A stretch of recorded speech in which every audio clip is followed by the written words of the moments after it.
ನಮಸ್ಕಾರ. ಪ್ರಿಯ ವಿದ್ಯಾರ್ಥಿ ಮತ್ತು ವಿದ್ಯಾರ್ಥಿನಿಯರೇ, ಇವತ್ತಿನ ಆನ್ಲೈನ್ ಕ್ಲಾಸಿಗೆ ಮತ್ತೊಮ್ಮೆ ತಮ್ಮೆಲ್ಲರಿಗೂ ಹಾರ್ದಿಕ ಸ್ವಾಗತವನ್ನು ಕೋರುತ್ತೇನೆ. ಈಗಾಗಲೇ ಕಾವ್ಯಭಾಗದೊಳಗೆ ಪ್ರಥಮ ವರ್ಷದ ವಿದ್ಯಾರ್ಥಿಗಳಿಗಾಗಿ ದುರ್ಯೋಧನ ವಿಲಾಪ ಆಗಿರಬಹುದು, ಜೊತೆಗೆ ವಚನಗಳು ಕೂಡ ಆಗಿರ್ಬೋದು, ಅಕ್ಕಮಹಾದೇವಿ ವಚನಗಳು, ಅಲ್ಲಂಪೂರ್ಣ ವಚನಗಳು, ಜೊತೆಗೆ ನಿಮಗೆ ಇವತ್ತು ಹಳೆಗನ್ನಡ ಸಾಹಿತ್ಯ ಮತ್ತು ನಡುಗನ್ನಡ ಸಾಹಿತ್ಯ ಅಂದರೆ ವಚನ ಸಾಹಿತ್ಯದೊಳಗೆ ಪ್ರಮುಖವಾಗಿ ಅಲ್ಲಂಪ್ರಭು, ಗಟ್ಟಿವಾಳಯ್ಯ ಮತ್ತು ಅಕ್ಕಮಹಾದೇವಿ. ಈಗ ನಿಮಗೆ ಕಾವ್ಯಭಾಗಗಳಲ್ಲಿ ದೇವನುಳಿದ ಕುಲವೇ ಸತ್ಕುಲಂ ಅನ್ನುವಂಥದ್ದು ಕವಿ ರಗಳೆ ಕವಿ ಅಂತ ಹೇಳಿ ಪ್ರಸಿದ್ಧಿಯಾದಂಥ ಶ್ರೇಷ್ಠ ಕವಿ ಹರಿಹರ. ಆತ ಇಲ್ಲಿ ರಗಳೆ ಕವಿ ಅಂತ ಹೇಳಿ ಪ್ರಸಿದ್ಧಿಯಾಗಿರುವಂಥ ಹರಿಹರ ದ್ವಾರ ಸಮುದ್ರದ ಹೊಯ್ಸಳ ವೀರ ನರಸಿಂಹ ಬಲ್ಲಾಳನ ಆಸ್ಥಾನದಲ್ಲಿ ಕರ್ಣಿಕನಾಗಿದ್ದರು. ರಾಜಾಶ್ರಯವನ್ನು ತಿರಸ್ಕರಿಸಿ ಹಂಪೆಯ ವಿರೂಪಾಕ್ಷನ ಸನ್ನಿಧಿಯಲ್ಲಿ ಕಾವ್ಯ ರಚನೆಗೆ ತೊಡಗಿರುವಂಥದ್ದು. ಶಿವ ಮತ್ತು ಶಿವಭಕ್ತರನ್ನೇ ಕುರಿತು ಕಾವ್ಯ ರಚಿಸುವ ದಿಟ್ಟ ನಿಲುವನ್ನು ತಳೆದ ಇವನು 100ಕ್ಕೂ ಹೆಚ್ಚು ರಗಳೆಗಳು ಹಾಗೂ ಗಿರಿಜಾ ಕಲ್ಯಾಣವೆಂಬ ಚಂಪು ಕಾವ್ಯವನ್ನು ರಚಿಸಿದ್ದಾನೆ. ಪಂಪಾಶತಕ, ರಕ್ಷಾಶತಕ, ಮುಡಿಗೆಯ ಅಷ್ಟಕಗಳನ್ನು ರಚಿಸಿದ್ದಾನೆ ಹರಿಹರ. ಆತನ ಕಾಲ 1190ರಿಂದ 1250ರವರೆಗೆ. ಹರಿಹರನ ರಗಳೆಗಳ ಮೂಲ ದ್ರವ್ಯ ಹರಿಭಕ್ತಿ. ಶಿವಭಕ್ತರು ಇವನ ಕಥಾನಾಯಕರು. ಇವರು ಒಂದಲ್ಲ ಒಂದು ರೀತಿ ಗುಪ್ತ ಭಕ್ತಿಯಿಂದ ಶಿವನನ್ನು ಆರಾಧಿಸುವವರೇ ಆಗಿರುತ್ತಾರೆ. ಭಕ್ತರ ಗುಪ್ತ ಶಕ್ತಿಯನ್ನು ಇತರರಿಗೆ ತಿಳಿಸುವ ಸಲುವಾಗಿ ಶಿವ ಇಲ್ಲಿ ಮಾರುವೇಷದ ಮೂಲಕ ಭಕ್ತರನ್ನು ಪರಿಚಯಿಸುವುದರ ಜೊತೆಗೆ ಅವರ ಭಕ್ತಿಯನ್ನು ಪ್ರಕಟಗೊಳಿಸುವುದೇ ಇಲ್ಲಿ ಕಂಡುಬರುವಂಥದ್ದು. ಪ್ರಸ್ತುತ ದೇವನುಳಿದ ಕುಲವೇ ಸತ್ಕುಲಂ ಅನ್ನುವಂಥ ರಗಳೆಯಲ್ಲಿ ಚೆನ್ನಯ್ಯನ ಶಿವಭಕ್ತಿಯನ್ನು ಅನಾವರಣಗೊಳಿಸುತ್ತಾನೆ ಕವಿ ಹರಿಹರ. ಚೋಳರ ನಾಡಿನಲ್ಲಿ ಹರಿಯುತ್ತಿರುವ ಕಾವೇರಿಯ ಆ ನದಿಯ ವರ್ಣನೆಯನ್ನು ಇಲ್ಲಿ ನಾವು ಈ ಕಾವ್ಯದೊಳಗೆ ಕಾಣಬಹುದು.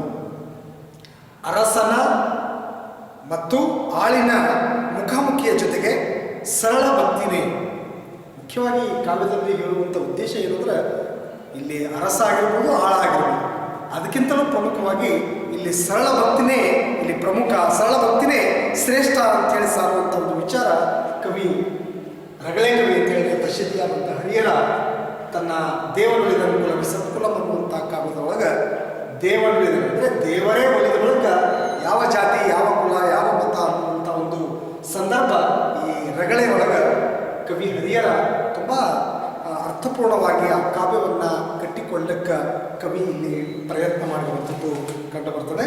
ಇಂಥ ಒಂದು ಸಂದರ್ಭದೊಳಗೆ ಕವಿ ತನ್ನ ರಗಳೆ ಅನ್ನುವಂಥ ಆ ಒಂದು ಪ್ರಕಾರದೊಳಗೆ ಅಲ್ಲಿ ಪ್ರಮುಖವಾಗಿ 63 ಪುರಾತನರು ಅಂದರೆ ಶಿವಗಣ ಅವರನ್ನು ಪರಿಚಯಿಸುವಂಥ ಒಂದು ಸಂದರ್ಭ ಏನಂದ್ರೆ, ಇಲ್ಲಿ ಕವಿ ಹರಿಹರ ಅವರ ಚರಿತ್ರೆಯನ್ನು ಕಟ್ಟಿಕೊಳ್ಳಕ್ಕೆ, ಅವರ ವ್ಯಕ್ತಿತ್ವವನ್ನು ಕಟ್ಟಿಕೊಳ್ಳಕ್ಕೆ ಕವಿ ರಗಳೆ ಅನ್ನುವಂಥ ಪ್ರಕಾರದ ಮೂಲಕ ಆ ಕಾವ್ಯವನ್ನು ಗಟ್ಟಿಗೊಳಿಸಲಿಕ್ಕೆ ಪ್ರಯತ್ನ ಮಾಡಿರುವಂಥದ್ದು ಕಾಣ್ತೀವಿ.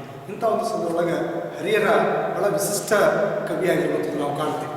ಇಂಥ ಒಂದು ಸಂದರ್ಭದೊಳಗೆ ಒಟ್ಟಾರೆ ಇಲ್ಲಿ ಈ ಕಾವ್ಯದೊಳಗೆ ಪ್ರಮುಖವಾಗಿ ಚೆನ್ನಯ್ಯನ ಶಿವಭಕ್ತಿಯನ್ನು ಅನಾವರಣಗೊಳಿಸುವಂಥದ್ದು, ಆ ಚೋಳನಾಡಿನ ಹರಿಯುತ್ತಿರುವಂಥ ಕಾವೇರಿಯ ವರ್ಣನೆ ಆಗಿರ್ಬೋದು, ಮತ್ತು ಅರಸನ ಮತ್ತು ಆಳಿನ ಮುಖಾಮುಖಿಯ ಜೊತೆಗೆ ಇಲ್ಲಿ ಸರಳ ಭಕ್ತಿನೇ, ಸರಳ ಭಕ್ತಿ ಇಲ್ಲಿ ಪ್ರಮುಖವಾಗಿ ಸರಳ ಭಕ್ತಿನೇ ಇಲ್ಲಿ ಶ್ರೇಷ್ಠ ಅಂತ ಹೇಳುವಂಥ ಒಂದು ಗುಣ ಪ್ರಮುಖವಾಗಿ ಹಿರಿಯರ ಇಲ್ಲಿ ಮಾಡುವಂಥದ್ದು.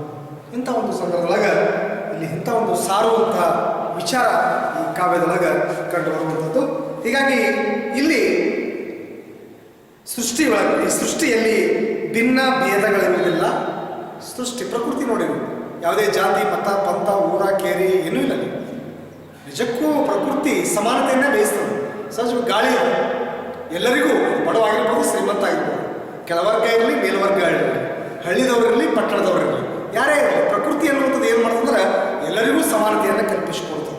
ಅದು ಮನುಷ್ಯನಾದಂಥವ ಆ ಜಾತಿ ಈ ಮತ ಈ ಪಂಥ ಊರ ಕೇರಿ ಅಂತೇಳಿ ಒಡೆದಾಳುವಂಥ ಪ್ರವೃತ್ತಿಯನ್ನೇ ವ್ಯಕ್ತಿ ಬೆಳೆಸ್ಕೊಳ್ಳುವಂಥದ್ದು ಕಾಣ್ತೀವಿ. ಅದಕ್ಕೆ ಆ ಕಾರಣದಿಂದ ಈ ಜಾತಿ ಮತ ಪಂಥ ಬಿಟ್ಟು ಸರಳತೆ ಮತ್ತು ಸಮಾನತೆಯ ಮ್ಯಾಗ ನಮ್ಮ ಬದುಕನ್ನು ಕಟ್ಟಿಕೊಳ್ಬೇಕು ಅನ್ನುವಂಥದ್ದು ಕೂಡ ಕವಿ ಹರಿಹರ ದೇವರುಡಿದ ಕುಲವೇ ಸತ್ಕುಲಂ ಅನ್ನುವಂಥ ಕಾವ್ಯದ ಮೂಲಕ ಸಾಕಷ್ಟು ಈ ಸಮಾಜಕ್ಕೆ ಒಳ್ಳೆಯ ಮೌಲ್ಯಗಳನ್ನು ಸತ್ಯತೆಯನ್ನು ಕಟ್ಟಿಕೊಡುವಂಥ ಒಂದು ಕೆಲಸ ಕವಿ ಹರಿಹರ ಇಲ್ಲಿ ಮಾಡುವಂಥದ್ದು ಕಂಡುಬರ್ತದೆ. ಇಂಥ ಒಂದು ಸಂದರ್ಭದೊಳಗೆ ಈ ಸೃಷ್ಟಿಯಲ್ಲಿ ಭಿನ್ನ ಭೇದಗಳಿರುವುದಿಲ್ಲ. ಮನುಷ್ಯನೇ ತರತಮಗಳನ್ನು ಸೃಷ್ಟಿಸಿಕೊಂಡಿದ್ದಾನೆ. ಆಳು ಅರಸ, ಉಚ್ಚ ನೀಚ, ಬಡವ ಬಲ್ಲಿದ ಮುಂತಾದ ವರ್ಗ ಭೇದಗಳು ಆಧುನಿಕ ಸಮಾಜವನ್ನು ಅತಿಯಾಗಿ ಇಲ್ಲಿ ಕಾಡುತ್ತಿವೆ ಅಂತ ಹೇಳ್ತಾರೆ. ಇಂಥ ತಾರತಮ್ಯವನ್ನು ಮೀರಿ ನಿಲ್ಲಲು ಕನ್ನಡದ ಪ್ರಾಚೀನ ಕಾವ್ಯಗಳು ಇಲ್ಲಿ ನಿದರ್ಶನವಾಗಿರುವಂಥದ್ದು ಕಾಣ್ತೀವಿ. ಪ್ರಾಚೀನ ಕವಿಯಾದಂಥವರು ಪ್ರಾಚೀನ ತನ್ನ ಕಾವ್ಯವನ್ನು ತುಂಬ ಅದ್ಭುತ ರೀತಿ ಒಳಗೆ ಆ ಜಾತಿ ಮತ ಪಂಥವನ್ನು ಮೀರಿ ಸರಳ ಭಕ್ತಿನೇ ಇಲ್ಲಿ ಶ್ರೇಷ್ಠ ಅನ್ನುವಂಥ ಒಂದು ವಿಚಾರವನ್ನು ಹಲವಾರು ಶರಣರ ವಿಚಾರದ ಮೂಲಕ, ಅವ್ರ ವ್ಯಕ್ತಿತ್ವದ ಮೂಲಕ, ರಗಳೆ ಎನ್ನುವಂಥ ಪ್ರಕಾರದ ಮೂಲಕ ಕಾವ್ಯವನ್ನು ಕಟ್ಟಿಕೊಳ್ಳಕ್ಕೆ ಹರಿಹರ ಅದ್ಭುತ ಕಾಯಕವನ್ನು ಆ ಕಾವ್ಯವನ್ನು ಕಟ್ಟಿಕೊಳ್ಳುವಂಥ ಕೆಲಸ ಮಾಡಿರುವಂಥದ್ದು ನಮಗೆ ಅವರ ಅದ್ಭುತ ಕಾವ್ಯದೊಳಗೆ ಕಂಡು ಬರ್ತದೆ. ಒಟ್ಟು ಈ ಪ್ರಕೃತಿಯಲ್ಲಿ ನಿಜಕ್ಕೂ ಕೂಡ ಭಿನ್ನ ಭೇದಗಳಿರುವುದಿಲ್ಲ ಅನ್ನುವಂಥದ್ದು ಕೂಡ ನಮಗೆ ಸ್ಪಷ್ಟಪಡಿಸುವಂಥ ಕೆಲಸ ಕವಿ ಹರಿಹರ ಇಲ್ಲಿ ಮಾಡುವಂಥದ್ದು. ಇಂಥ ಒಂದು ಸಂದರ್ಭದೊಳಗೆ ತನ್ನ ಕಾವ್ಯದೊಳಗೆ ರಗಳೆ ಎನ್ನುವಂಥ ಪ್ರಕಾರದೊಳಗೆ ಶ್ರೀ ಶಿವನ ಸಜ್ಜೆ ಎನಿಸುವ ಚೋಳ ದೇಶವದು, ಈಶ ಭಕ್ತ ವ್ರಜಕ್ಕೆ ನಿಜ ಸುಖ ನಿವಾಸವದು. ಕಾವೇರಿ ಎನ್ನುವಂಥ ಚೋಳರಾಜನ ಆ ಚೋಳನಾಡು. ಈಶ ಭಕ್ತ ವ್ರಜಕ್ಕೆ ನಿಜ ಸುಖ ನಿವಾಸವದು, ಬೆಳೆಯಿಲ್ಲ ದಿಳೆಯಿಲ್ಲ, ಬನವಿಲ್ಲ ದೂರಿಲ್ಲ, ನೆಳಲ ತಂಪಿಲ್ಲ ದಾರವೇ ಇಲ್ಲ, ದೆಡೆಯಿಲ್ಲ, ಕಾವೇರಿ ಸೋಂಕಿದರ ಪಾಪಮಂ ಸೋವೇರಿ, ಕಾವೇರಿ ಸಕಲ ಸಸ್ಯಾಳಿಯಂ ಕಾವೇರಿ, ಹರಿದಳ ದೇಶಗಳು ಹರ ಭಕ್ತಿ ಅರಸದಂತೆ, ಧರಣಿ ತಳಕ್ಕಮೃತ ವಿಮಲ ವಾರಿ ಇದೆಯಂತೆ, ಇಂತಿಪ್ಪ ದೇಶಮಂ ಪಾಲಿಸುವ ಭೂಮಿಪಂ ಸಂತತಂ ಕರಿಕಾಲ ಚೋಳನೆಂಬ ರಪಂ ಅಂದರೆ ಅರಸ. ಈ ಒಂದು ಕರಿಕಾಲ ಚೋಳ ರಾಜ ಅನ್ನುವಂಥ ರಾಜ ಇಲ್ಲಿ ಕಾವೇರಿ ಅಂದರೆ ಈ ಕಾವ್ಯದೊಳಗೆ ಶ್ರೀ ಶಿವನ ಒಂದು ಸಜ್ಜೆ ಎನಿಸುವ. ಹೀಗಾಗಿ ಇಲ್ಲಿ ಕವಿ ಪ್ರಮುಖವಾಗಿರಿದ್ರೆ ಆ ಒಂದು ಕಾವ್ಯದ ಉದ್ದಕ್ಕೂ ಕೂಡ ನಮಗೆ ಸಜ್ಜೆ ಅಂದರೆ ನೆಲೆ ಎನ್ನುವಂಥದ್ದು, ಶಿವನ ಒಂದು ವಾಸಸ್ಥಳ ಅನ್ನುವಂಥ ರೀತಿ ಒಳಗೆ ಈ ಕಾವ್ಯದೊಳಗೆ ನಾವು ಕಂಡುಕೊಳ್ತೀವಿ. ಹೀಗಾಗಿ ಸಜ್ಜೆ, ನೆಲೆ ಅಥವಾ ಲಿಂಗವಸ್ತ್ರ. ಹಾಗೆ ಇಲ್ಲಿ ಈಶ ಭಕ್ತ ವ್ರಜಕ್ಕೆ, ವ್ರಜ ಅಂದರೆ ಗುಂಪು, ವ್ರಜ ಅಂದರೆ ಗುಂಪು ಅಥವಾ ಸಮೂಹ. ಸಜ್ಜೆ ಅಂದರೆ ನೆಲೆ, ಲಿಂಗವಸ್ತ್ರ ಅಥವಾ ಶಿವನ ಒಂದು ವಾಸಸ್ಥಳ, ವ್ರಜ ಅಂದರೆ ಗುಂಪು ಮತ್ತು ಸಮೂಹ. ಹೀಗಾಗಿ ಶ್ರೀ ಶಿವನ ಸಜ್ಜೆ ಎನಿಸುವ ಚೋಳ ದೇಶವದು. ನೋಡ್ರಿ, ಚೋಳ ನಾಡಿನೊಳಗ ಚೋಳನೆಂಬ ಅರಸ ಇದ್ದನು ಅನ್ನುವಂಥದ್ದು. ಇಂಥ ಒಂದು ಸಂದರ್ಭದೊಳಗೆ ಶಿವನ ನೆಲೆ ಎಂದು ಎನಿಸುವ ಆ ಚೋಳ ದೇಶ, ಶಿವನ ನೆಲೆ ಎಂದು ಎನಿಸುವ ಚೋಳ ದೇಶ, ಈ ನಾಡು ಶಿವಭಕ್ತರ ಸಮೂಹಕ್ಕೆ ಒಳ್ಳೆಯ ವಾಸಸ್ಥಳವಾಗಿ ಒಂದು ವಾಸಸ್ಥಳ ಅಥವಾ ವಾಸಸ್ಥಾನವಾಗಿತ್ತು ಅನ್ನುವಂಥದ್ದು. ಶಿವಭಕ್ತರ ನೋಡಿ, ಶಿವ ಮತ್ತು ಶಿವಭಕ್ತರು ಅವರ ಕುರಿತು ಕಾವ್ಯ ಕಟ್ಟಿಕೊಡುವಂಥ ಕೆಲಸ ಕವಿ ಹರಿಹರ ಮಾಡ್ತಾರೆ. ಇಂಥ ಒಂದು ಅದ್ಭುತ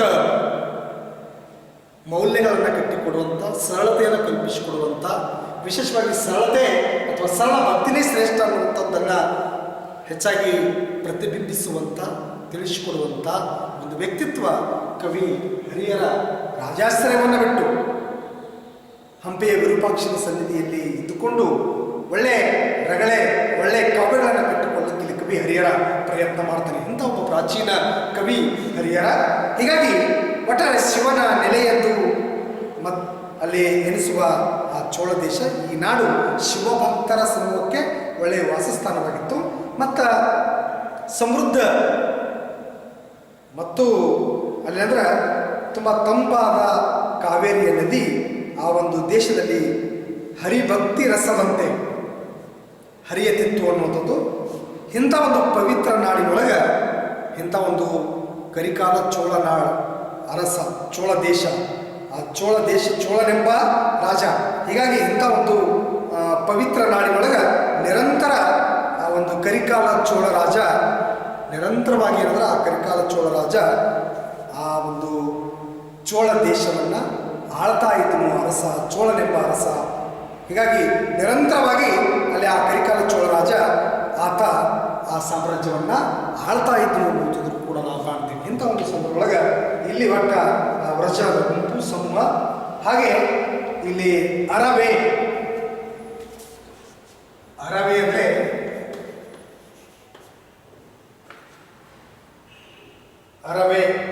ಅರಮೆ, ಉದ್ಯಾನ,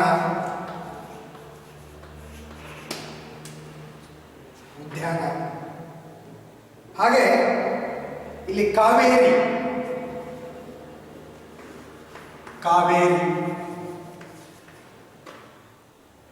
ಅಂದರೆ ಕಾಪಾಡುವ ನೀರು,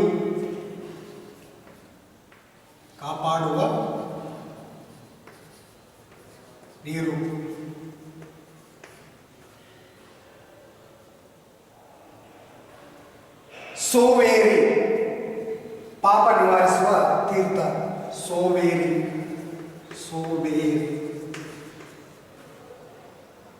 ಪಾಪ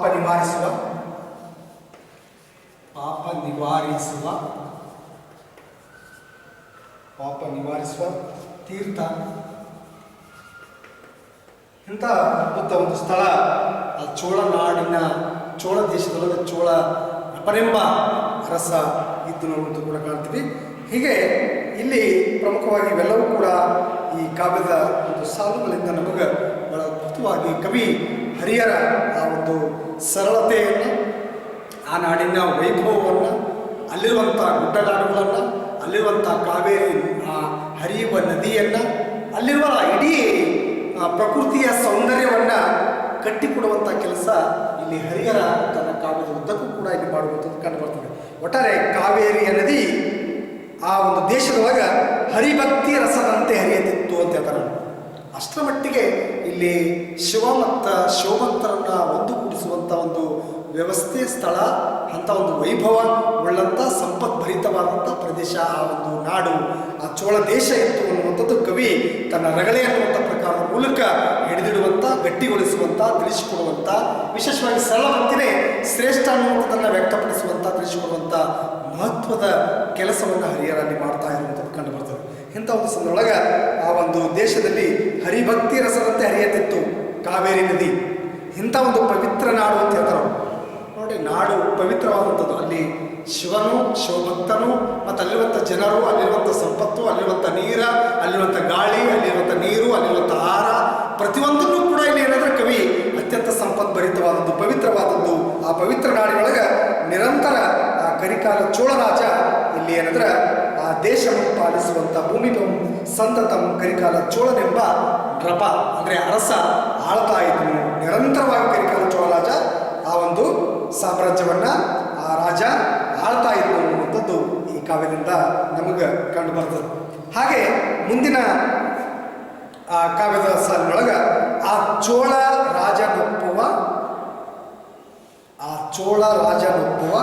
ರಾಜಧಾನಿಗಳು ವಾಚಮ ಗೋಚರ ಒದೆನಿಸಿದಂಥ ವೆನಿಯೋಳ್ ಜಾತಿ ಮಾದಾರ ಚನ್ನನೆಂಬ ನಾಮಂ ತನಗೆ ಓತಿರ್ಪ ಧನ್ವರ್ಥವಾಗಿ ಮೆರೆ ದುರ್ವೆರಗೆ ಇರ್ದು ಶಂಕರನ ಗುಪ್ತರಾಧನೆಗೆ ನಚ್ಚಿ ಸಾಧು ಶಿವಭಕ್ತಿಯಂ ಬೀರದಿಚ್ಛೆಗೆ ಮೆಚ್ಚಿ ಭಕ್ತ ಚೋಳನ ತುರಂಗಂ ಬದುಕಬೇಕೆಂದು ಯುಕ್ತಿಯಂ ಕಾಯಕಮ ನಡೆಗೊಂಡ ನೊಲಿದಂತು ಕಂಪಣದ ಹುಲ್ಲು ಕಾಯಕವನ್ನೇ ಮರೆಮಾಡಿ ಹೆಂಪೆಂದೆ ಶಿವನರ್ಚಿಸುತ್ತ ಇಪ್ಪ ಒಡಗೂಡಿ ಎನ್ನುವುದು. ಈ ರೀತಿ ಒಳಗೆ ಇಲ್ಲಿ ಕವಿ ಹರಿಹರ ತುಂಬ ಸೊಗಸಾಗಿ ಆ ಕಾವ್ಯವನ್ನು ಹಿಡಿದಿಡುವಂಥದ್ದು. ಆ ಚೋಳ ರಾಜನೊಪ್ಪುವ ರಾಜಧಾನಿಗಳು ಅನ್ನುವಂಥದ್ದನ್ನು ನಾವಿಲ್ಲಿ ಕಂಡುಕೊಳ್ಬೇಕಾಗ್ತದೆ. ಹಾಗೆ ಇಲ್ಲಿ ವಾಚಮ ಗೋಚರ ಮಾತಿಗೆ ನಿಲುಕದ ವಾಚಮ ಗೋಚರ ವಾಚಮ ಗೋಚರ ವಾಚಮ ಗೋಚರ ಮಾತಿಗೆ ನಿಲುಕದ ಮತ್ತೆ ಇಲ್ಲಿ ಓದು ಅಂದ್ರೆ ಒಂದಾಗಿ ಒಲಿದು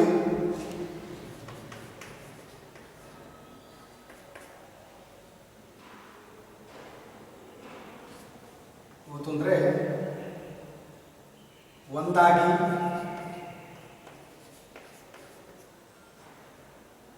ಮತ್ತೆ ಒಲಿದು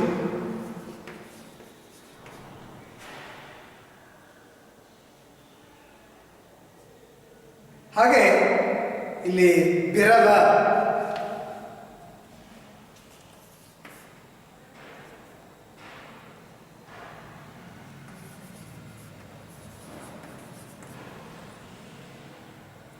ಪ್ರಕಟಗೊಳ್ಳದ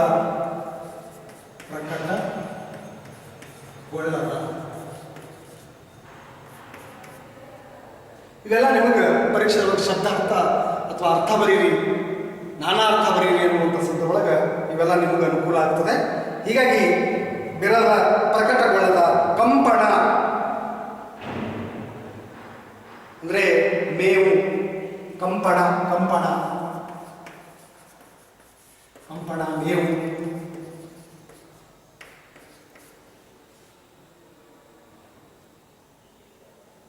ಇಲ್ಲಿ ಸೋಂಪು ಅಂದರೆ ಸೊಗಸು. ಈ ರೀತಿ ಒಳಗ ಕವಿ ಹರಿಹರ ತುಂಬ ಅದ್ಭುತವಾಗಿ ಈ ದೇವನುಡಿದ ಕುಲವೇ ಸತ್ಕುಲಂ ಅನ್ನುವಂಥ ಕಾವ್ಯದ ಮೂಲಕ ಸಾಕಷ್ಟು ನಮಗೆ ಆ ಸರಳತೆಯನ್ನು, ಶಿವ ಮತ್ತು ಶಿವಭಕ್ತರ ಸಂದರ್ಭವನ್ನು ಅತ್ಯಂತ ಸರಳವಾಗಿಯೇ ಆ ಒಂದು ಸರಳ ಭಕ್ತಿ ಶ್ರೇಷ್ಠ ಅನ್ನುವಂಥದ್ದನ್ನು ತಿಳಿಸಿಕೊಟ್ಟಕ್ಕೆ ಕವಿ ಹರಿಹರ ಸಾಕಷ್ಟು ಏನೆಂದರೆ ತಾನು ರಾಜಾಶ್ರಯವನ್ನು ತಿರಸ್ಕಾರ ಮಾಡಿ ಹಂಪೆಯ ವಿರೂಪಾಕ್ಷ ಗದ್ದಿಗೆಯಲ್ಲಿ ಕೂತ್ಕೊಂಡು ತಾನು ಬರವಣಿಗೆಯಲ್ಲಿ ಕುಳಿತಾಗ ನಿಜಕ್ಕೂ ಆ ಒದ್ದೆ ಬಟ್ಟೆಯನ್ನೇ ಅಲ್ಲಿ ಬಳಸ್ಕೊಂಡು ಅದು ಒಳಗುವವರೆಗೂ ಕೂಡ ಕಾವ್ಯ ಬರೀತಿದ್ದನು. ಅಷ್ಟರ ಮಟ್ಟಿಗೆ ಆತನಿಂದ್ರೆ ಸಾಹಿತ್ಯ ಕ್ಷೇತ್ರದೊಳಗೆ ರಗಳೆ ಅನ್ನುವಂಥ ಪ್ರಕಾರದೊಳಗೆ ತುಂಬ ಆಸಕ್ತಿ ಮತ್ತು ಶ್ರದ್ಧೆ, ನಿಷ್ಠೆ ಇತ್ತು ಅನ್ನುವಂಥದ್ದನ್ನು ಕೂಡ ನಾವು ಅವರ ವ್ಯಕ್ತಿತ್ವದಿಂದ, ಕವಿ ಹರಿಹರನಿಂದ ನಾವು ಕಂಡುಕೊಳ್ಳಕ್ಕೆ ಇಲ್ಲಿ ಸಾಧ್ಯ ಆಗ್ತದೆ. ಹಾಗೆ ಇಲ್ಲಿ ಪ್ರಮುಖವಾಗಿ ನಮಗೆ ಕವಿ ಆ ಚೋಳ ರಾಜನೊಪ್ಪುವ ರಾಜಧಾನಿಗಳು ಅಂದರೆ ಇಲ್ಲಿ ಆ ಚೋಳ ರಾಜನು ಒಪ್ಪುವ ರಾಜಧಾನಿಯಲ್ಲಿ ಮಾತಿಗೆ ನಿಲುಕದಂತೆ ಮಾದಾರ ಜಾತಿಯಲ್ಲಿ ಚನ್ನನೆಂಬ ಹೆಸರಿನಿಂದ ಕಾಯಕ ಅಂದರೆ ಶರಣನು ಶೋಭಿಸುತ್ತಿದ್ದನು. ಅವನು ಶಂಕರನ ಗುಪ್ತ ಆರಾಧನೆಗೆ ಹೆಸರುವಾಸಿಯಾಗಿದ್ದನು. ಚೋಳರಾಜನ ಅಶ್ವಶಾಲೆಯ ಆ ಕುದುರೆಗಳಿಗೆ ಹುಲ್ಲನ್ನು ತಂದು ಹಾಕುವಂಥ ಒಂದು ಪವಿತ್ರ ಕಾಯಕ ಆ ಮಾದಾರ ಚೆನ್ನಯ್ಯ ಮಾಡ್ತಾ ಇದ್ರು. ಆ ಕಾಯಕ ಅವನದಾಗಿತ್ತು ಅಂತ ಕಾಣ್ತೀವಿ. ಹಾಗೆ ಅಲ್ಲಿಯೇ ಇವನು ಶಿವಾರ್ಚನೆಯನ್ನು ಮಾಡಿಕೊಂಡು ಇರುತ್ತಾ ಇದ್ರು. ಮತ್ತು ಒಳಗೊಳಗೆ ಅಲ್ಲಿ ಶಿವನಾಮಸ್ಮರಣೆ ಮಾಡ್ತಾ ಇದ್ನು ಅಂತ ಕೂಡ ಕಾಣ್ತೀವಿ. ಈ ರೀತಿ ಒಳಗೆ ಈ ಕಾವ್ಯದಿಂದ ಒಟ್ಟ ಆ ಚೋಳರಾಜನು ಅಲ್ಲಿ ಒಪ್ಪುವ ಆ ರಾಜನ ಒಳಗೆ ಮಾತಿಗೆ ನಿಲುಕದಂತೆ ಮಾದಾರ ಜಾತಿಯಲ್ಲಿ ಚೆನ್ನನೆಂಬ ಹೆಸರಿನಿಂದ ಕಾಯಕ ಶರಣನು ಮಾಡ್ತಾ ಇದ್ನು ಸೋಮಿಷ್ಠನು. ಅವನ ಹತ್ರ ಆ ಶಂಕರನ ಒಂದು ಗುಪ್ತ ಆರಾಧನೆಗೆ ಪೂಜೆಯನ್ನು ಮಾಡ್ತಾ ಇದ್ದನು, ಹೆಸರಾಗಿದ್ದನು. ಚೋಳರಾಜನ ಅಶ್ವಶಾಲೆ ಕುದುರೆಗಳಿಗೆ ಮೇವನ್ನು ತರ್ತಾ ಇದ್ರು. ನೋಡ್ರಿ, ಮಾದಾರ ಚೆನ್ನನೆಂಬ ವ್ಯಕ್ತಿ ಕರಿಕಾಲ ಚೋಳರಾಜನ ಆಸ್ಥಾನದೊಳಗೆ ಆತ ಅಶ್ವಗಳಿಗೆ ಕುದುರೆಗಳಿಗೆ ಮೇವನ್ನು ತರುವಂಥ ಒಂದು ಕಾಯಕವನ್ನು ಮಾಡ್ತಾನೆ. ನೋಡ್ರಿ, ಶರಣರು ಹಾಗೆ ವಚನ ಸಾಹಿತ್ಯ ಇವೆರಡನ್ನೂ ಕೂಡ ಬಳಸಿಕೊಂಡು ಕವಿ ಹರಿಹರ ತುಂಬ ಅದ್ಭುತವಾದಂಥ ರಗಳೆಯನ್ನು ಕಟ್ಟಿಕೊಳ್ಳಲಿಕ್ಕೆ ಪ್ರಯತ್ನ ಮಾಡಿರುವಂಥದ್ದು. ಆ ಎಲ್ಲ ಅನುಭವ ಆ ಎಲ್ಲವೂ ಕೂಡ ಅಲ್ಲಿ ಹರಿಹರನಿಗೆ ಆ ಗಮನ ಇರುವುದನ್ನು ಕಾಣ್ತೇವೆ. ಈ ನಿಟ್ಟಿನೊಳಗನೆ ಇಲ್ಲಿ ರಗಳೆ ಅನ್ನುವಂಥ ಪ್ರಕಾರ ವಿಶೇಷವಾಗಿ ಈ ಒಂದು ಮಾದಾರ ಚೆನ್ನನ ಬಗ್ಗೆ ಒಟ್ಟು 63 ಪುರಾತನರು ಅವ್ರ ಬಗ್ಗೆ ರಗಳೆಯನ್ನು, ಅವ್ರ ಬಗ್ಗೆ ಅವರ ಇಡೀ ವ್ಯಕ್ತಿತ್ವವನ್ನು ಹಿಡಿದಿಡಲಿಕ್ಕೆ ಹರಿಹರನಿಂದ ಸಾಧ್ಯ ಆಗಿರುವಂಥದ್ದು ಕಂಡು ಬರ್ತದೆ. ಇಂಥ ಅಪರೂಪದ ವ್ಯಕ್ತಿತ್ವವುಳ್ಳಂಥ ಹರಿಹರ ನಿಜಕ್ಕೂ ಒಳ್ಳೆಯ ಕಾವ್ಯವನ್ನು ಶರಣರ ಆ ಚಳುವಳಿ, ವಚನ ಸಾಹಿತ್ಯ ಇವೆಲ್ಲವೂ ಕೂಡ ಬಳಸಿಕೊಂಡು ಬಹಳ ಅದ್ಭುತವಾಗಿ ಆತ ರಗಳೆ ಪ್ರಕಾರವನ್ನು ಬರೆಯುವುದರ ಮೂಲಕ ಕನ್ನಡ ಸಾಹಿತ್ಯದೊಳಗೆ ಆ ಸಾಹಿತ್ಯ ಅತ್ಯಂತ ಗಟ್ಟಿಗೊಳಿಸಕ್ಕೆ, ಶ್ರೀಮಂತಗೊಳಿಸಕ್ಕೆ ಹರಿಹರ ಬಹಳ ಪ್ರಮುಖ ಪಾತ್ರ ವಹಿಸುವಂಥದ್ದು ಕಾಣ್ತೀವಿ. ಇಂಥ ಒಂದು ಸಂದರ್ಭದೊಳಗೆ ಇಲ್ಲಿ ಒಟ್ಟಾರೆ ಇಂಥ ಒಂದು ನಾಡಿನೊಳಗೆ ಅಂದರೆ ಕರಿಕಾಲ ಚೋಳರಾಜ ದೇಶದ ರಾಜ ಆಸ್ಥಾನದೊಳಗೆ ಅತ್ಯಂತ ಸಂಪತ್ಭರಿತವಾದಂಥ ಒಂದು ಪ್ರದೇಶದೊಳಗೆ ಆ ರಾಜನ ಆಸ್ಥಾನದೊಳಗನೆ ಕುದುರೆಗೆ ಮೇವು ತರುವಂಥ ಕಾಯಕವನ್ನು ಮಾಡೋದ್ರ ಜೊತೆಗೆ ಯಾರಿಗೂ ಗೊತ್ತಾಗಲಾರಂಥ ರೀತಿಯೊಳಗೆ ಶಿವನ ಪೂಜೆಯನ್ನು ಮಾಡ್ತಾ ಇದ್ರು ಮಾದಾರ ಚೆನ್ನನೆಂಬ ವ್ಯಕ್ತಿ. ಇಲ್ಲಿ ರಾಜ ಇರ್ಬೋದು ಅಥವಾ ಆಳಾಗಿರ್ಬೋದು, ಯಾರೇ ಆಗಿರಲಿ ಸರಳ ಭಕ್ತಿನೇ ಶ್ರೇಷ್ಠ ಅನ್ನುವಂಥದ್ದನ್ನು ತಿಳಿಸ್ಕೊಳ್ಬೇಕಾದಂಥದ್ದು. ಇಂಥ ಒಂದನ್ನು ನೋಡ್ರಿ, ತೋರಿಕೆಯಾಗಿ ಮಾಡುವಂಥದ್ದಲ್ಲ, ಅಂತರಂಗ ಮತ್ತು ಬಹಿರಂಗ ಅತ್ಯಂತ ಶುದ್ಧವಾದಂಥದ್ದು. ಇಂಥ ಒಂದು ಸಂದರ್ಭದೊಳಗೆ ಕವಿ ಒಟ್ಟ ಅಲ್ಲಿ ಶಿವಾರ್ಚನೆಯನ್ನು ಮಾಡಿಕೊಂಡು ಇರ್ತಾ ಇದ್ನು. ಒಳಗೊಳಗೆ ಆ ಶಿವನಾಮ ಸ್ಮರಣೆ ಮಾಡ್ತಾ ಇದ್ನು ಮಾದಾರ ಚೆನ್ನಯ್ಯ ಅನ್ನುವಂಥದ್ದು ಕಾಣ್ತೀವಿ. ಒಟ್ಟಾರೆ ಆ ಶಂಕರನ ಗುಪ್ತ ಆರಾಧನೆಗೆ ಹೆಸರಾಗಿದ್ನು. ಚೋಳರಾಜನ ಅಶ್ವಶಾಲೆಯೊಳಗೆ ಕುದುರೆಗಳಿಗೆ ಹುಲ್ಲನ್ನು ತರುವಂಥ ಕಾಯಕನೂ ಮಾಡ್ತಾ ಇದ್ನು. ಜೊತೆಗೆ ಅಲ್ಲಿ ಆ ಸಂದರ್ಭದೊಳಗೆ ಅಲ್ಲೇ ವಿವಿಧ ಬಗೆಯ ಹೂಗಳನ್ನು ಆ ಶಿವನಿಗೆ ಅರ್ಚಿಸಿ ಪೂಜೆ ಮಾಡಿ ಯಾರಿಗೂ ಗೊತ್ತಾಗಲಾರಂಥ ರೀತಿಯೊಳಗೆ ಅತ್ಯಂತ ಭಕ್ತಿಯಿಂದ ಆ ಶರಣ ಮಾದಾರ ಚೆನ್ನಯ್ಯ ಪೂಜೆ ಪುನಸ್ಕಾರದೊಳಗೆ ಶಿವನನ್ನು ಅಲ್ಲಿ ಅರ್ಚಿಸ್ತಾ ಇದ್ದನು. ಹೀಗಾಗಿ ಆ ಒಂದು ಕೆಲಸ ಕಾಯಕ ಅತ್ಯಂತ ಶ್ರದ್ಧೆಯಿಂದ ನಿಷ್ಠೆಯಿಂದ ಆತ ಮಾಡ್ತಾ ಇದ್ದನು ಅನ್ನೋದು ಕೂಡ ನಾವು ಈ ಒಂದು ದೇವನುಡಿದ ಮೂಲವೇ ಸತ್ಕುಲಂ ಅನ್ನುವಂಥ ಕಾವ್ಯದ ಮೂಲಕ ಹರಿಹರ ಮಾದಾರ ಚೆನ್ನಯ್ಯನ ಇಡೀ ಸರಳ ವ್ಯಕ್ತಿತ್ವವನ್ನು ತಿಳಿಸಿಕೊಳ್ಳಕ್ಕೆ ಬಹಳ ಪ್ರಮುಖ ಪಾತ್ರವನ್ನು ವಹಿಸುವಂಥದ್ದು ಕೂಡ ನಾವು ಇಲ್ಲಿ ಕಾಣ್ತೀವಿ. ಹಾಗೆ ಮುಂದಿನ ಕಾವ್ಯದ ಸಾಲಿನೊಳಗೆ ಒಳಗೆ ಭಕ್ತಿಯ ತಂಪು, ಒಳಗೆ ಭಕ್ತಿಯ ತಂಪು, ಹೊರಗೆ ಜನ್ಮದ ಸೋಂಪು. ಸೋಂಪು ಅಂದರೆ ಈಗಾಗಲೇ ನಿಮಗೆ ಪ್ರಮುಖವಾಗಿ ಹೇಳಿರುವಂಥದ್ದು ಸೋಂಪು ಅಂದರೆ ಸೊಗಸು ಅನ್ನುವಂಥದ್ದು. ಒಳಗೆ ಭಕ್ತಿಯ ತಂಪು, ಹೊರಗೆ ಜನ್ಮದ ಸೋಂಪು. ಒಳಗೆ ಮುಕ್ತಿಯ ಗುಂಪು, ಹೊರಗೆ ಜಾತಿಯ ಹೆಂಪು. ತೈಲದ ತೆರದೆ, ಕಾಷ್ಟದಗ್ನಿಯ ತೆರದೆ, ನೆಲದ ಮರೆಯೊಳಗೆ ತೊಳಗುವ ನಿಧಾನದ ತೆರದೆ. ಪೆರರರ್ ಯಾದಂತ ಒಳಗೆ ತೊಳಗೆ ಲಿಂಗಾರ್ಚನೆಯ ಲಿಪ್ಪ. ಅರೆವಂತೆ ಹೊರಗೆ ಕುಲ ಧರ್ಮ ಕರ್ಮದೊಳಿಪ್ಪ. ಉದಯ ಸಮಯದೊಳೆದ್ದು ಕಾಂತಾರದಳು ಅಂದರೆ ಆ ಕಾಡಿನೊಳಗೆ ಕಾಂತಾರದಳು, ಕಾಡು ಒಣನೊಳಗೆ ಆ ಕಾಂತಾರದಳು ಪಕ್ಕು. ಆ ಕಾಡಿನೊಳಗೆ ಹೋಗಿ ಏನಂದ್ರೆ ರಾಗದಿಂ ನಿರ್ಮಳ ನದಿ ತೀರದಳು ಪಕ್ಕು. ಉನ್ಮಳಲ ದಿಂಟೆಯೊಳು ತಳಿ ರಹಿಸೇಯಂ ಹಾಸಿ ಕಣ್ಮನ ವನ ಭವನತ್ತಲು ನಿಲ್ಲಿಸಿ ಕೈವಿಸಿ. ಈ ರೀತಿ ಒಳಗೆ ಇಲ್ಲಿ ಮಾದಾರ ಚೆನ್ನಯ್ಯ ನಿಜಕ್ಕೂ ತುಂಬ ಶ್ರದ್ಧೆಯಿಂದ, ನಿಷ್ಠೆಯಿಂದ, ಪ್ರಾಮಾಣಿಕತೆಯಿಂದ ಕರಿಕಾಲ ಚೋಳ ದೇಶ ಅಂದರೆ ಆ ಚೋಳ ದೇಶದೊಳಗೆ ಕರಿಕಾಲ ಚೋಳ ರಾಜನ ಆಸ್ಥಾನದೊಳಗೆ ಅಲ್ಲಿ ಅಶ್ವಗಳಿಗೆ, ಕುದುರೆಗಳಿಗೆ ಮೇವನ್ನು ತರುವಂಥ ಕೆಲಸವನ್ನು ಒಂದು ಕಡೆ ಮಾದಾರ ಚೆನ್ನಯ್ಯ ಮಾಡ್ತಾರೆ. ಇನ್ನೊಂದು ಕಡೆ ಅತ್ಯಂತ ಗುಪ್ತವಾಗಿ ಶಿವನನ್ನು ಪೂಜೆ ಪುನಸ್ಕಾರ ಮಾಡಿ ಅಂದರೆ ಭಕ್ತಿಯಿಂದ, ಅತ್ಯಂತ ಸರಳ ಭಕ್ತಿಯಿಂದ ಆತ ಆ ಶಿವನನ್ನು ಅಂತರಂಗದೊಳಗನೆ ಪೂಜೆ ಪುನಸ್ಕಾರ ಮಾಡುವುದರ ಮೂಲಕ ಆತನನ್ನು ಸ್ಮರಿಸುವಂಥದ್ದು ಕೂಡ ಒಂದು ಕಡೆ ನಾವು ಕಾಣ್ತೀವಿ. ಇಂಥ ಒಂದು ಸಂದರ್ಭದೊಳಗೆ, ಇಂಥ ಒಂದು ನಾಡಿನೊಳಗೆ ಒಳಗೆ ಭಕ್ತಿಯ ತಂಪು ಅಂದರೆ ಒಳಗೆ ಭಕ್ತಿಯ ತಂಪು, ಹೊರಗೆ ಜನ್ಮದ ಸೊಂಪು, ಒಳಗೆ ಮುಕ್ತಿಯ ಗುಂಪು, ಹೊರಗೆ ಜಾತಿಯ ಹೆಮ್ಮೆ, ಎಳ್ಳಿನಲ್ಲಿರುವಂಥ ಎಣ್ಣೆಯ ಹಾಗೆ. ನೋಡ್ರಿ ಅವನ ವ್ಯಕ್ತಿತ್ವ ಹೆಂಗದ ಅಂತ ಹೇಳಿದ್ರೆ ಅಂತರಂಗ ಮತ್ತು ಬಹಿರಂಗ ತುಂಬ ಸಮಾನತೆ, ಸರಳ ಇರುವಂಥದ್ದು ನಾವು ಕಾಣ್ತೀವಿ. ತೋರಿಕೆಯಾಗಿ ಮಾಡುವಂಥದ್ದಲ್ಲ. ಅದರ ಚೆನ್ನಯ್ಯನ ಪೂಜೆ ಪುರಸ್ಕಾರ, ಶಿವನಿಗೆ ಅರ್ಚನೆ ಮಾಡುವಂಥದ್ದು, ಪೂಜೆ ಮಾಡುವಂಥದ್ದು ಅತ್ಯಂತ ಭಕ್ತಿ ಇದ್ರಿ, ತೋರಿಕೆಗಾಗಿ ಯಾರಿಗೂ ಅಲ್ಲ. ಆ ನಿಟ್ಟಿನೊಳಗೆ ಅವನ ಭಕ್ತಿ ಎಂತಂದ್ರೆ ಎಳ್ಳಿನಲ್ಲಿರುವಂಥ ಎಣ್ಣೆಯ ಹಾಗೆ. ನೋಡ್ರಿ, ಎಳ್ಳಿನಲ್ಲಿ ಎಳ್ಳು ಒಳಗಡೆ ಎಣ್ಣೆ ಇರುವಂಥದ್ದು, ಎಳ್ಳಿನಲ್ಲಿರುವಂಥ ಎಣ್ಣೆಯ ಹಾಗೆ ಕಟ್ಟಿಗೆಯಲ್ಲಿರುವಂಥ ಅಗ್ನಿಯ ಹಾಗೆ. ಕಟ್ಟಿಗೆ ಏನಿರಲ್ಲ, ಆ ಕಟ್ಟಿಗೆಯಲ್ಲಿರುವಂಥ ಅಗ್ನಿಯ ಹಾಗೆ ಅವನ ಭಕ್ತಿ ಅನ್ನುವಂಥದ್ದು. ನೆಲದ ಮರೆಯಲ್ಲಿ ತೋರುವ ಸಂಪತ್ತಿನ ಹಾಗೆ, ನೆಲದೊಳಗಡೆ ಇರುವಂಥ ಆ ಸಂಪತ್ತಿನ ಹಾಗೆ ಇಲ್ಲಿ ಮಾದಾರ ಚೆನ್ನಯ್ಯನ ಭಕ್ತಿ ಇತ್ತು. ಅನ್ಯರು ಅರಿಯದ ಹಾಗೆ, ಬೇರೆಯವರು ಏನಂದ್ರೆ ಅರಿಯಲಾಗುವಂಥ ರೀತಿಯ ಹಾಗೆ ಒಳಗಿಂದೊಳಗೆ ಅಂದ್ರೆ ಲಿಂಗಾರ್ಚನೆಯನ್ನು ಮಾಡ್ತಾ ಇದ್ನು ಮಾದಾರ ಚೆನ್ನಯ್ಯ. ನೋಡ್ರಿ, ಎಳ್ಳಿನಲ್ಲಿರುವಂಥ ಎಣ್ಣೆಯ ಹಾಗೆ, ಕಟ್ಟಿಗೆಯಲ್ಲಿರುವಂಥ ಅಗ್ನಿಯ ಹಾಗೆ, ನೆಲದ ಮರೆಯಲ್ಲಿ ತೋರುವ ಸಂಪತ್ತಿನ ಹಾಗೆ, ಅನ್ಯರ ಅರಿಯನ ಹಾಗೆ ಒಳಗಿಂದೊಳಗೆ ಲಿಂಗಾರ್ಚನೆಯನ್ನು ಮಾದಾರ ಚೆನ್ನಯ್ಯ ಮಾಡ್ತಾ ಇದ್ನು ಅನ್ನುವಂಥದ್ದು ನಾವಿಲ್ಲಿ ಕಾಣ್ತೀವಿ.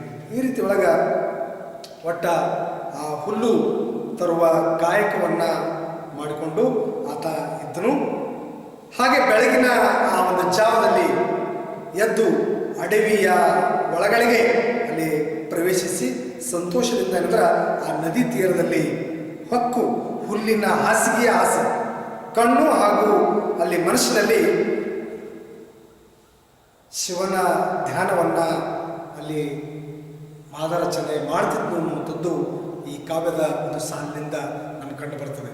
ಒಟ್ಟಾರೆ ಈ ನಿಟ್ಟಿನೊಳಗೆ ಇಲ್ಲಿ ಮಾದಾರ ಚೆನ್ನಯ್ಯನ ಭಕ್ತಿ ನಿಜಕ್ಕೂ ತುಂಬ ಸರಳವಾಗಿರುವಂಥದ್ದು, ಅತ್ಯಂತ ಗುಪ್ತವಾಗಿ, ತೋರಿಕೆಯಾಗಿ ಇಲ್ಲ, ತುಂಬ ಸರಳವಾಗಿ ಒಳಗೆ ಭಕ್ತಿಯ ತಂಪು ಇರುವಂಥದ್ದು, ಹೊರಗೆ ಜನ್ಮದ ಸೊಗಸು ಇರುವಂಥದ್ದು ನಾವು ಕಾಣ್ತೀವಿ. ಒಳಗೆ ಮುಕ್ತಿಯ ಅಲ್ಲಿ ಗುಂಪು ಇರುವಂಥದ್ದು, ಹೊರಗೆ ಜಾತಿಯ ಹೆಪ್ಪು, ಜಾತಿಯ ಆ ಒಂದು ಹೆಮ್ಮೆ ಇರುವಂಥದ್ದು ಕೂಡ ಕಾಣ್ತೀವಿ. ಒಟ್ಟಾರೆ ಅವನ ಭಕ್ತಿ ಅಂತದ್ದಾಗಿತ್ತು ಅಂದ್ರೆ ಮ್ಯಾಗ ಯಾರಿಗೂ ತೋರಿಕೆಯಾಗಿರಲಿಲ್ಲ, ಅದು ಅಂತರಂಗ ಶುದ್ಧವಾಗಿತ್ತು ಅನ್ನೋದು ಕಾಣ್ತೀವಿ.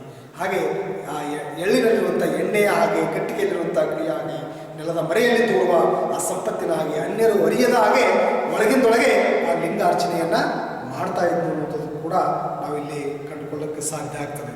ಹಾಗೆ ಇಲ್ಲಿ ಪ್ರಮುಖವಾಗಿ ಅಂದ್ರೆ ದಳ ಬೇರು ಅಂದರೆ ದಳ ಬೇರು ಅಂದರೆ ಉತ್ಸಾಹ. ಹಾಗೆ ಇಲ್ಲಿ ಮೈಲ ಅಂದರೆ ಕಪ್ಪು, ಬೂದು ಬಣ್ಣದ ಎತ್ತು ಅನ್ನುವಂಥದ್ದು. ಹಾಗೆ ಇಲ್ಲಿ ಪ್ರಮುಖವಾಗಿ ಅಂದ್ರೆ ಆ ಸೋಂಪು ಅಂದರೆ ಸೊಗಸು. ಹಾಗೆ ಇಲ್ಲಿ ತಿಲ,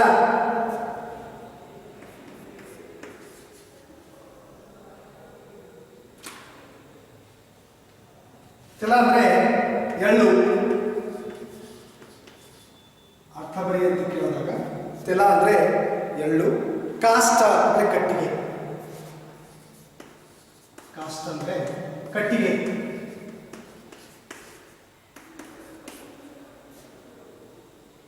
ನಿಧಾನ, ನಿಧಾನ ಅಂದರೆ ಸಂಪತ್ತು, ನಿಧಾನ ಅಂದರೆ ಸಂಪತ್ತು. ಅಂದರೆ ಇಲ್ಲಿ ಮಾದರ ಚೆನ್ನಯ್ಯನ ಭಕ್ತಿ ಹಂತದಿತ್ತು ಅಂದ್ರೆ ಎಳ್ಳಿನೊಳಗಡೆ ಇರುವಂಥ ಆ ಎಣ್ಣೆಯ ಹಾಗೆ, ಕಟ್ಟಿಗೆ ಒಳಗಡೆ ಇರುವಂಥ ಆ ಅಗ್ನಿಯ ಹಾಗೆ, ಹಾಗೆ ಭೂಮಿ ಒಳಗಡೆ ಇರುವಂಥ ಸಂಪತ್ತಿನ ಹಾಗೆ ಮಾದರ ಚೆನ್ನಯ್ಯನ ಭಕ್ತಿ ಅತ್ಯಂತ ಇಲ್ಲಿ ಗಟ್ಟಿಯಾಗಿತ್ತು ಅನ್ನೋದು ಕೂಡ ಕಾಣ್ತೀವಿ. ಯಾರಿಗೂ ಕೂಡ ಅಲ್ಲಿ ತೋರಿಕೆಗಾಗಿ ಇರಲಿಲ್ಲ ಅನ್ನುವಂಥದ್ದನ್ನು ಕೂಡ ನಾವು ಈ ಕಾವ್ಯದ ಸಾಲುಗಳಿಂದ ನಾವು ಕಂಡುಕೊಳ್ತೀವಿ. ಹಾಗೆ ಕಾಂತಾರ, ಕಾಂತಾರ ಅಂದರೆ ಕಾಡು, ಅರ್ಥ ನಾನಾ ಅರ್ಥ ಅಂದರೆ ಕಾಡು, ವನ, ಬನ ಇವೆಲ್ಲ ಬರುವಂಥದ್ದು. ಹೀಗಾಗಿ ಇಲ್ಲಿ ನಿಮಗೆ ಕಾಂತಾರ ಅಂದರೆ ಕಾಡು. ಹಾಗೆ ಇಲ್ಲಿ ಅಭವ ಅಂದರೆ ಶಿವ, ಹರವರಿ ಹರವು ಅಂದರೆ ವಿಸ್ತಾರ. ಹಾಗೆ ಇಲ್ಲಿ ತುರಗ, ತುರಗ ಅಂದರೆ ಕುದುರೆ, ತುರಗ ಅಂದರೆ ಕುದುರೆ.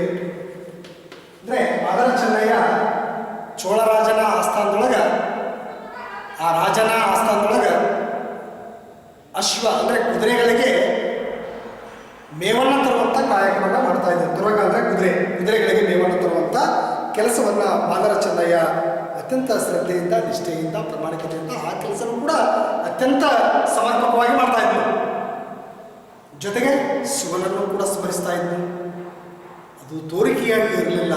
ಆತನ ವ್ಯಕ್ತಿತ್ವ ಎಂಥದ್ದಂತಂದ್ರೆ ನಿಜಕ್ಕೂ ಗೌಪ್ಯವಾಗಿರುವಂಥದ್ದು ಕೂಡ ನಾವು ಕಾಣ್ತೀವಿ. ಇಂಥ ಒಂದು ಸಂದರ್ಭದೊಳಗೆ ಕವಿ ಸಾಕಷ್ಟು ಇಲ್ಲಿ ಮೌಲ್ಯಗಳನ್ನು ಬಿಚ್ಚಿಡುವಂಥ ಒಂದು ಪ್ರಯತ್ನ ಕವಿ ಇಲ್ಲಿ ಮಾಡುವಂಥದ್ದು. ಇಂಥ ಒಂದು ಸಂದರ್ಭದೊಳಗೆ ಇಲ್ಲಿ ಕವಿ ಒಟ್ಟಾರೆ ಇಲ್ಲಿ ಅಂದ್ರೆ ಹುಲ್ಲಿನ ಹಾಸಿಗೆಯ ಹಾಸಿ ಕಣ್ಣು ಹಾಗೂ ಮನಸ್ಸಿನಲ್ಲಿ ಶಿವನ ಧ್ಯಾನವನ್ನು ಮಾದರ ಚೆನ್ನಯ್ಯ ಮಾಡ್ತಾ ಇದ್ನು ಅನ್ನುವಂಥದ್ದು ನಾವು ಆ ದಿಂಡಿಗಳು ಅಂದರೆ ಆ ಒಂದು ದಿಂಡಿ ಅಂದರೆ ದಿಣ್ಣೆ ಅನ್ನುವಂಥದ್ದು. ಹೀಗಾಗಿ ಅಲ್ಲಿ ಆತ ಅತ್ಯಂತ ಭಕ್ತಿಯಿಂದ ಪೂಜೆ ಪುನಸ್ಕಾರವನ್ನು ಆತ ಮಾಡ್ತಾ ಇದ್ನು. ಹಾಗೆ ಶಿವ ಧ್ಯಾನವನ್ನು ಮಾದರ ಚೆನ್ನಯ್ಯ ಮಾಡ್ತಿದ್ನು ಅನ್ನೋದು ಕೂಡ ಕಾಣ್ತೀವಿ.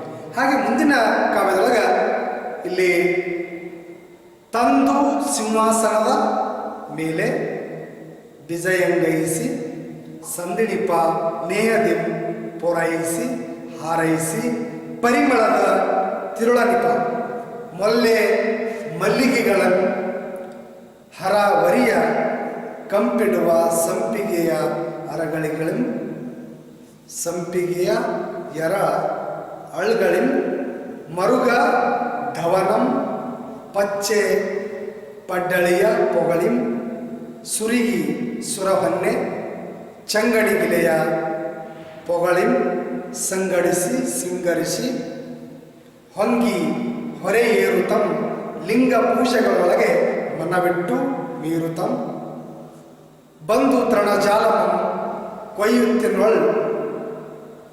ಕೊಯ್ದಿತ್ತಿನೊಳು ಹೇರಿ ಸಂದ ಪೊಳಕಂಗಳಂ ತನ್ನ ಮೈಯೊಳು ಹೇರಿ.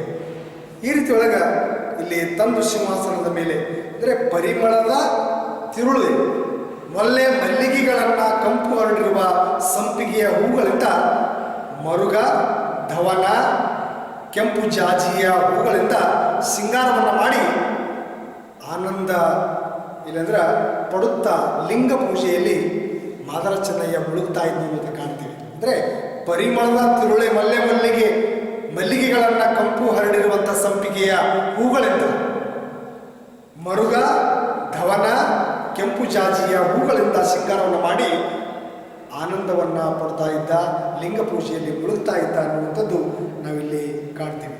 ಈ ರೀತಿ ಒಳಗೆ ಅಲ್ಲಿ ಕವಿ ಅತ್ಯಂತ ಅರ್ಥಪೂರ್ಣವಾಗಿ ಅಲ್ಲಿ ಆ ಕಾವ್ಯವನ್ನು ಹಿಡಿದಿಡುವಂಥ ಪ್ರಯತ್ನ ಇಲ್ಲಿ ಮಾಡಿರುವಂಥದ್ದು. ಒಟ್ಟಾರೆ ಮಾದರ ಚೆನ್ನಯ್ಯ ಆತನ ಪೂಜೆ ಪುನಸ್ಕಾರ ನಿಜಕ್ಕೂ ಆ ಕಾಡಿನೊಳಗೆ ಮೇವನ್ನು ತರುವಂಥ ಅಶ್ವಗಳಿಗೆ ಮೇವನ್ನು ತರುವುದರ ಜೊತೆಗೆ ಶಿವನನ್ನು ಕೂಡ ಅತ್ಯಂತ ಭಕ್ತಿಯಿಂದ ಗೌರವಿಸೋದ್ರ ಜೊತೆಗೆ ಪೂಜೆ ಪುನಸ್ಕಾರ ಮಾಡೋದ್ರ ಜೊತೆಗೆ ವಿವಿಧ ಬಗೆಯ ಹೂಗಳನ್ನು ಶಿವನಿಗೆ ಅರ್ಚಿಸುವ ಮೂಲಕ ಮಾದರ ಚೆನ್ನಯ್ಯ ಸಂತೋಷ ಪಡ್ತಾ ಇದ್ನು, ಖುಷಿಯನ್ನು ಪಡ್ತಾ ಇದ್ನು. ಅದರೊಳಗೆ ತನ್ನನ್ನು ತಾನು ಅಂದರೆ ತೃಪ್ತಿ ಪಡ್ತಾ ಇದ್ನು ಅನ್ನುವಂಥದ್ದು ಈ ಕಾವ್ಯದ ಸಾಲುಗಳಿಂದ ಕಂಡುಕೊಳ್ತೀವಿ. ಆ ಕಾರಣದಿಂದ ಮುಂದೆ ಬಹಳ ಅದ್ಭುತವಾದಂಥ ಸನ್ನಿವೇಶವನ್ನು ಈ ಕಾವ್ಯದ ಮೂಲಕ ನಾವು ಕಂಡುಕೊಳ್ಳೋಕ್ಕೆ ಸಾಧ್ಯ ಆಗ್ತದೆ. ಇಂಥ ಒಂದು ಸಂದರ್ಭದೊಳಗೆ ಇಲ್ಲಿ ದವನ, ಕೆಂಪು ಜಾಜಿ, ವಿವಿಧ ಬಗೆಯ ಹೂಗಳನ್ನು ಶಿವನಿಗೆ ಅರ್ಚಿಸುವುದರ ಮೂಲಕ ಸಿಂಗಾರವನ್ನು ಮಾಡಿ ಆನಂದವನ್ನು ಪಡುತ್ತಾ ಲಿಂಗ ಪೂಜೆ ಒಳಗೆ ಅಲ್ಲಿ ಮಾದರ ಚೆನ್ನಯ್ಯ ಅಲ್ಲಿ ಮುಳುಗ್ತಾ ಇದ್ದು ಅನ್ನುವಂಥದ್ದು ನಾವಿಲ್ಲಿ ಕಾಣ್ತೀವಿ. ಒಟ್ಟಾರೆ ಅಲ್ಲಿ ಈ ರೀತಿ ಒಳಗೆ ಹಲವಾರು ಬಗೆಯ ಒಂದು ಸಂದರ್ಭವನ್ನು, ಸಂತೋಷವನ್ನು ಅಲ್ಲಿಗೆ ಆ ಕಾಡಿನೊಳಗೆ ತನ್ನನ್ನು ತಾನು ಇಲ್ಲಿ ಸಂತೋಷವನ್ನು ಪಡುವಂಥದ್ದು ಕಂಡು ಬರ್ತದೆ. ಈ ರೀತಿ ಒಳಗೆ ಅಲ್ಲಿ ಆ ಪುಳಕಂಗಳಂ ತನ್ನ ಮೈಯೊಳು ಏರಿ ಒಟ್ಟ ಆನಂದ ಪಡುತ್ತಾ ಲಿಂಗ ಪೂಜೆಯೊಳಗೆ ತನ್ನನ್ನು ತಾನು ಇಲ್ಲಿ ಮಾದರ ಚೆನ್ನಯ್ಯ ಮುಳುಗ್ತಾ ಇದ್ದಾನೆ ಅಂತ ಕಾಣ್ತೀವಿ. ಮುಂದಿನ ಕಾವ್ಯದೊಳಗೆ ನಡೆತಂದು ಚೋಳನ ತುರಂಗ ಅಂದರೆ ನಡೆತಂದು ಚೋಳನ ತುರಂಗ ನೆಳೆಯದ ಮುಂದೆ ಒಡನೆಯ ಅಪರಾಧಿಯಲ್ಲಿ ನೂಂಕಿ ಬರದಿಂದೆ ಬಳಲುತ್ತಾ ಬಂದು ನಿಜ ನೀಳೆಯೊಡಲು ಕುಳಿರ್ದು ತೊಳಿಪ ಶಿವಲಿಂಗದತ್ತ ಚಿತ್ತಂ ಸಾರ್ದು ಇರೇ ಭುವನಮ ಪಿಡಿದರಲ್ಲಿ ತಮ್ಮರಸಿಯರು ಹರನಿತ್ತುದಂ ಭಕ್ತಿಯಿಂದ ಕಡು ಬಡವಿಯರು ಲಿಂಗ ಪ್ರಸಾದವನ್ನು ಸಾದರಂ ಕೈಕೊಂಡು ಜಂಗಮ ಮನಿದಾನ ನಿಪ್ಪಂ ಸುಖಮ ನಡೆಗೊಂಡು ಈ ತೆರದಳು 60 ವತ್ಸರಂ. ನೋಡಿ, ಸುದೀರ್ಘವಾಗಿ ಮಾದರ ಚೆನ್ನಯ್ಯ ಸುಮಾರು 60 ವರ್ಷದವರಿಗೆ ಅಂದರೆ ಆ ವತ್ಸರಂ ತೆರೆದಳು 60 ವರ್ಷದವರಿಗೆ. ವತ್ಸರ ಅಂದರೆ ವರ್ಷ. ಹೀಗಾಗಿ ಆ ವತ್ಸರಂ ನಡೆಯುತ್ತಿರೆ ಭೂತಳದೊಳ ದಿ ಗುಪ್ತ ಪೂಜೆ ದಳವೇರುತ್ತಿರೆ. ಹೀಗೆ ಆ ಹುಲ್ಲಿನ ರಾಶಿಯನ್ನು ತಂದು ಚೋಳನ ಕುದುರೆ ಲಾಯದ ಮುಂದೆ ಹಾಕುವಂಥದ್ದು. ಕಾಡಿಗೆ ಹೋಗಿ ಕಾಂತಾರ ಕಾಡಿಗೆ ಹೋಗಿ ಅಂದರೆ ಮಾದರ ಚೆನ್ನಯ್ಯ ಆ ಚೋಳನ ಕುದುರೆ ಲಾಯದ ಮುಂದೆ ಆ ಹುಲ್ಲನ ರಾಶಿಯನ್ನು ಹಾಕಿದರು. ಅನಂತರ ಅಲ್ಲಿ ಬಳಲುತ್ತಾ ಬಂದಂದ್ರೆ ಶಿವಲಿಂಗದ ಮುಂದೆ ಕುಳಿತುಕೊಂಡು ತಳತಳನೆ ಹೊಳೆಯುತ್ತಿದ್ದ ಶಿವಲಿಂಗದತ್ತ ತನ್ನ ಮನಸ್ಸನ್ನು ಹರಿಸ್ತಾನೆ. ಅಷ್ಟರೊಳಗೆ ತನ್ನ ಅರಸಿಯು ನೀಡಿದ ಪ್ರಸಾದವನ್ನು, ಅಷ್ಟರಲ್ಲಿ ತನ್ನ ಅರಸಿಯು ನೀಡಿದ ಪ್ರಸಾದವನ್ನು ಹಾಗೂ ಕಡು ಪೂಜೆಯನ್ನು ಇಲ್ಲಂದ್ರೆ ಕೈಗೊಂಡು ಆ ಜಂಗಮ ಶಿವಪೂಜೆಯನ್ನು ನಡೆಸಿ ಸುಖವನ್ನು ಸೂರೆಗೊಳ್ತಾ ಇದ್ದರು ಮಾದರ ಚೆನ್ನಯ್ಯ.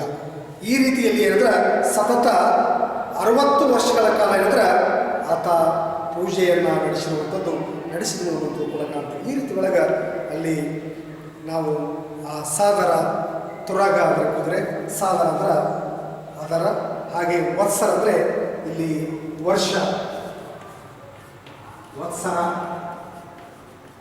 ಅಂದರೆ 60 ವರ್ಷದವರೆಗೆ ಏನಂದರೆ ಸುದೀರ್ಘವಾಗಿ ಇಲ್ಲಿ ಮಾದರ ಚೆನ್ನಯ್ಯ ಶಿವನನ್ನು ಅರ್ಚಿಸುವುದರ ಮೂಲಕ, ವಿವಿಧ ಬಗೆಯ ಹೂಗಳನ್ನು ಶಿವನಿಗೆ ಅರ್ಪಿಸುವುದರ ಮೂಲಕ ಆ ಶಿವನ ವಾಸಸ್ಥಳ ಏನಿರ್ತದಲ್ಲ, ಆ ಕರಿಕಾಲ ಚೋಳರಾಜನ ಸಂಪತ್ಭರಿತವಾದಂಥ ಕಾವೇರಿ ಸೋಕಿದರೆ ಆ ಪ್ರದೇಶದೊಳಗೆ ಶಿವನನ್ನು ಅತ್ಯಂತ ಭಯ, ಭಕ್ತಿ, ಗೌರವದಿಂದ ವಿವಿಧ ಬಗೆಯ ಹೂಗಳನ್ನು ಅಲಂಕಾರ ಮಾಡಿ, ಜಾಜಿ ಹಾಗೆ ಇಲ್ಲಿ ದವನ, ಕೆಂಪು ಜಾಜಿಯ ಹೂಗಳಿಂದ ಶೃಂಗಾರವನ್ನು ಮಾಡಿ ಆನಂದ ಪಡ್ತಾ ಇದ್ದರು ಮಾದರ ಚೆನ್ನಯ್ಯ. ಈ ರೀತಿಯೊಳಗೆ ತನ್ನ ಇಡೀ ಆ ಹುಲ್ಲಿನ ರಾಶಿಯನ್ನು ತಂದು ಚೋಳನ ಕುದುರೆ ಲಾಯದ ಮುಂದೆ ಹಾಕಿ ಅಂದರೆ ಅನಂತರ ಬಳಲುತ್ತಾ ಬಂದು ಶಿವಲಿಂಗದ ಮುಂದೆ ಕುಳಿತುಕೊಂಡು ತಳತಳನೆ ಹೊಳೆಯುತ್ತಿದ್ದ ಶಿವಲಿಂಗದತ್ತ ತನ್ನ ಮನಸ್ಸನ್ನು ಹರಿಸ್ತಾನೆ. ಅಷ್ಟರೊಳಗೆ ತನ್ನ ಅರಸಿಯು ನೀಡಿದ ಆ ಪ್ರಸಾದವನ್ನು ಹಾಗೂ ಕಡು ಆ ಒಂದು ಪೂಜೆಯನ್ನು ಕೈಗೊಂಡು ಆ ಜಂಗಮ ಶಿವ ಪೂಜೆಯನ್ನು ನಡೆಸಿ ಆ ಸುಖವನ್ನು ಸೂರೆಗೊಳ್ಳುತ್ತಿದ್ದು ಅಂತ ಹೇಳ್ತಾರೆ. ಈ ರೀತಿಯಲ್ಲಿ ಸತತ ಏನಂದ್ರೆ 60 ವರ್ಷಗಳ ಕಾಲ ಅತ್ಯಂತ ಸುದೀರ್ಘವಾಗಿ ತಾನು ಅಂದರೆ ಮಾದರ ಚೆನ್ನಯ್ಯ ಯಾರಿಗೂ ಕೂಡ ಗೊತ್ತಾಗಲಾರದಂಥ ರೀತಿಯೊಳಗೆ ಅತ್ಯಂತ ಭಕ್ತಿಯಿಂದ, ಸರಳ ಭಕ್ತಿನೇ ಶ್ರೇಷ್ಠ ಅನ್ನುವಂಥದ್ದು ಅಲ್ಲಿ ನಿಜಕ್ಕೂ ಯಾರಿಗೂ ತಿಳಿಸಲ್ಲ. ರಾಜನ ಆಸ್ಥಾನದೊಳಗೆ ಕುದುರೆಗಳಿಗೆ ಮೇವನ್ನು ತರುವಂಥ ಕಾಯಕ ಮಾಡೋದ್ರ ಜೊತೆಗೆ ಶಿವನನ್ನು ಕೂಡ ಅತ್ಯಂತ ಭಕ್ತಿಯಿಂದ ಪೂಜೆ ಪುನಸ್ಕಾರ ಮಾಡಿ ಅವನಿಗೆ ಒಟ್ಟು ತನ್ನನ್ನು ತಾನು ಇಲ್ಲಿ ಸಂತೋಷಪಡಿಸ್ತಾನೆ. ಅವನಿಗೆ ಯಾವುದೂ ಕೂಡ ಬೇಡಿಲ್ಲ ಶಿವನಿಗೆ, ನನಗೆ ಅದು ಬೇಕು ಇದು ಬೇಕು ಅಂತೇಳಿ.